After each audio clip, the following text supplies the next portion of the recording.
Ya tenemos a nuestro segundo invitado de la mañana de hoy. Se trata de Juan Morris, el escritor argentino, autor del libro Cerati, la biografía definitiva, para hablarnos un poco del 13º aniversario del anuncio de la gira Me Verás Volver de Soda Stereo, y que también en el pasado mes de mayo pues se cumplió una década de ese último concierto que dio Gustavo Cerati y Soda Stereo en la Universidad Simón Bolívar, aquí en la ciudad capital de Venezuela. Juan, muy buenos días, bienvenido a Venezuela, bienvenido a Real Caimanera. Te saludamos María Cristina Santoro, César Kensen y quien te habla, Anthony Abellás. ¿Cómo estás?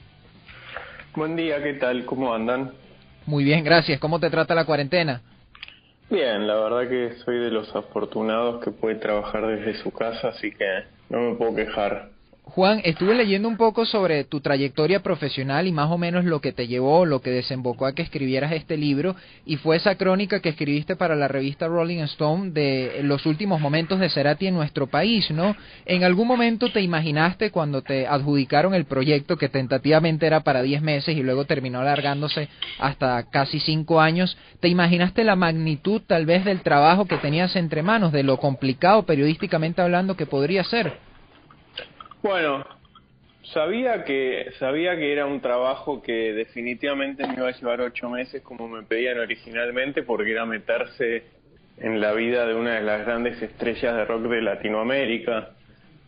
Así que sí, entendí un poco la magnitud que podía llegar a tener. Obviamente que nunca uno puede dimensionarlo realmente, porque en el fondo nunca sabes en qué te estás metiendo, Claro. en qué vas a encontrar y cómo vas a contar la historia. Pero sí sabía que tenía un peso muy grande y era una gran historia que había que contar bien. Por eso me tomé tanto tiempo también, porque la verdad que la historia de Gustavo Cerati es una gran historia en sí misma. Tiene adentro a Soda Stereo, había que llegar a comprender bien su trayectoria artística, qué significaba, ¿no? Cómo ha ido creciendo como hombre y como músico, qué transformaciones había sufrido internamente. Y eso, la verdad que o uno se aferra a los mitos que circulan entre nosotros todo el tiempo como lugares comunes, o va en busca como de cómo fue realmente la historia, ¿no? Y la verdad que para mí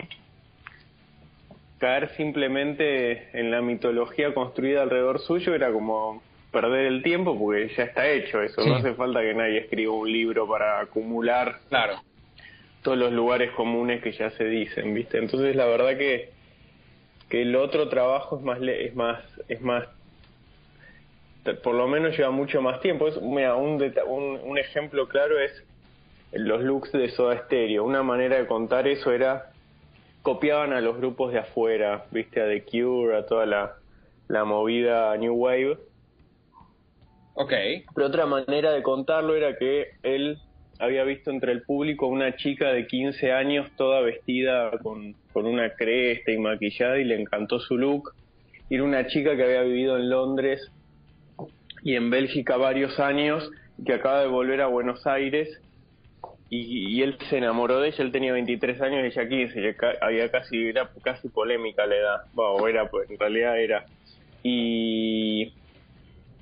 Y la chica esta y él le dijo: yo quiero ese look para Soda Stereo. Él era un chico de barrio de Buenos Aires, de clase media trabajadora, digamos, y la circulación en ese momento de información sobre qué pasaba en Europa era muy escasa, y solamente lo tenía la gente de clase media alta o clase alta, así que él no podía llegar ahí.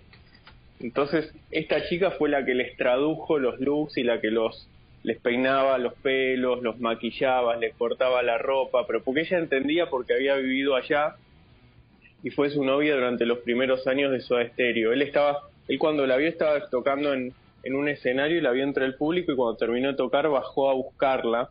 Se llama Tashi, la chica, y entonces esa es una manera de contar la historia de cómo una chica de 15 años le dio un look a Soda Stereo y les cortaba las remeras, y la madre de Gustavo se lamentaba de que se rompiera toda la ropa y decía: ¿qué están haciendo? Y otra vez copiaban los looks de afuera. Bueno, entonces yo para mí la historia para contar era la de cómo conoció a esta chica, y esta chica la influencia que tuvo, y digo, era la manera, si querés, de escapar un poco de la mitología, ¿no? Que es como Claro. el gran peligro que uno tiene todo el tiempo. Ahora, Juan, una pregunta. Viendo lo que nos estás contando, Cerati ha sido pues una inspiración para muchas personas porque, bueno, por la música que hizo con Soda Stereo, su carrera como tal. Todas las obras que cuando uno realiza un trabajo, obviamente hay un antes y un después, ¿no? Antes de comenzar la obra, después a nivel personal. Este libro, ¿a ti qué significó personalmente? O sea, ¿cómo Cerati y su vida, porque tuviste que ver qué lo movía, en qué creía, sus creencias, sus miedos, ¿cómo a ti te impactó personalmente escribir este libro de Cerati y de su biografía? Bueno, es interesante porque, bueno, finalmente escribir la biografía, una biografía sobre alguien, es un poco lo que vos decías, ¿no? Es mirar a alguien y tratar de entender qué significaba estar vivo para la otra persona, ¿no? La búsqueda, si querés, del periodismo en general, pero de una biografía es qué significa estar vivo para el otro, porque la verdad que la experiencia de estar vivo es bastante solitaria, ¿no? ¿Qué pensamos Sí, claro. cuando nos vamos a dormir? ¿Por qué nos gusta tal gusto de helado o un vino y a alguien le gusta la cerveza o tal otro?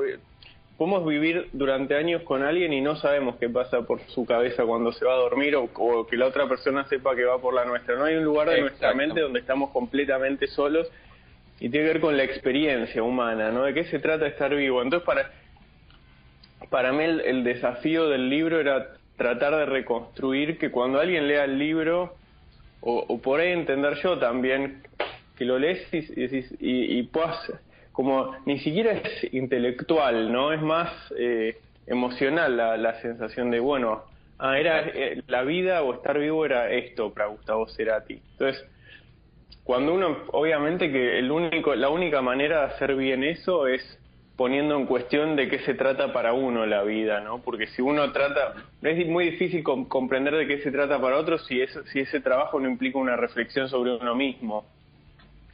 Y entonces entonces ahí es entender, bueno, cuáles son los puntos importantes. A mí te diría que rápidamente, para poder llevar este trabajo adelante, tuve que entender qué me pasaba a mí con él y qué eran los puntos de su biografía o de su vida que más me atraían. Hay algo sin duda que tiene que ver con su perfeccionismo y su obsesión que a mí me resultaron muy interesantes, un poco porque me puedo reconocer ahí, otro poco pues para también entender cómo él llevaba sus búsquedas hasta un extremo, ¿no? Después hay otra parte que tiene que ver con cómo es la relación de todos nosotros con nuestra juventud, con nuestro cuerpo, con envejecer, con morir. Él claramente con el paso del tiempo y con la juventud su vida tuvo una relación intensa con eso, con cómo era crecer, envejecer, que pasara el tiempo o seguir siendo joven. Él nunca dejó de ser joven en algún punto, ¿no? Murió alrededor de los 50 años, 54, algo así, pero digo, cuando cayó en coma, y sin embargo era una persona muy activa, muy siempre conectada con las vanguardias musicales, muy interesado, y se iba de gira y no es que se quedaba en los hoteles, sino que se iba a viajar. Había como una curiosidad y una ambición vital muy interesante. Digo, todas esas cosas, uno inevitablemente cuando entra en contacto con eso, es un aprendizaje, ¿no? Claro. Sin duda, claro, para mí, digo, te puedo hablar 3 horas. Claro, yo sé. Y el tema seguramente da para eso, ¿no, Coqui? Juan, ¿qué tal? Te habla María Cristina Santoro. Juan, tomando en cuenta, como tú ya lo dijiste, la importancia de Gustavo Cerati y de Soda Stereo para Argentina y diría yo para todo Sudamérica y para lo que es la historia del rock latinoamericano, ¿qué fue lo más difícil para ti al momento de escribir este libro? Mira, la verdad que diferentes momentos por distintas razones tenían complejidades. Una para mí de las grandes complejidades tenía que ver con que la música no quedara fuera de la biografía, no la música en cuanto a y sacó tal disco y después fue de gira y tanta gente lo esperaba fuera del hotel, que eso, viste, no es la música exactamente, sino es lo que pasa alrededor, sino su relación con el sonido, con el audio, con la textura de la música. Para mí eso era muy importante que estuviera dentro del libro, porque de eso se trataba su vida finalmente. Entonces, ¿cómo no quedarse en lo anecdótico de la vida y poder entrar en el sonido? Eso para mí era un gran desafío y sin duda es un norte que le puse al libro, que eso tiene que estar, hay que entrar ahí, básicamente porque él pasaba muchas horas dentro del sonido, sí. Y por otro lado también porque es parte de su biografía, es cómo él fue modificando sus ideas, sus búsquedas, y cómo el sonido traza también una biografía dentro de su biografía, ¿no? Él cada disco a disco, uno sigue la discografía de Soda Stereo, después su carrera solista, y es el mapa de su aprendizaje y de su evolución musical. Uh-huh. Disco a disco cambiaba mucho Soda Stereo, y su carrera musical también cambiaba, y tenía que ver con sus intereses, su curiosidad, sus inquietudes. Entonces, entrar ahí adentro, sin duda, para mí era un desafío importante el libro. Juan, te agradecemos muchísimo tu tiempo. Sabemos que bueno, fue un gran trabajo el que hiciste con esta biografía, además que, como decía María Cristina, para los venezolanos, para los latinoamericanos en general, sabemos lo que significa Gustavo Cerati desde un punto de vista musical y como un símbolo, ¿no?, del rock latinoamericano. Así que te agradecemos muchísimo por tu tiempo. Un placer, muchas gracias. Bien, escuchamos a Juan Morris, él es el autor de Cerati, la biografía definitiva, en su momento cronista de la revista Rolling Stone para su país, para Argentina, y luego se dedicó entonces a hacer este trabajo.